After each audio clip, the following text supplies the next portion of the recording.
¿Quién escribió Hamlet?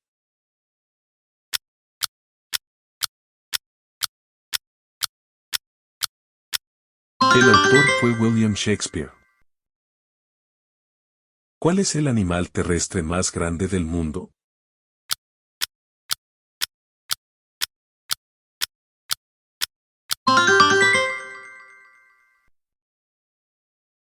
¿Cuál es la capital de Brasil?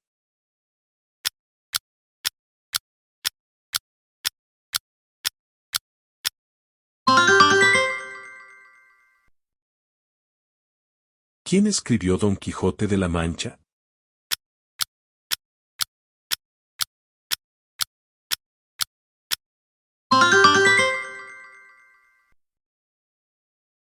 ¿Cuál es el país más poblado del mundo?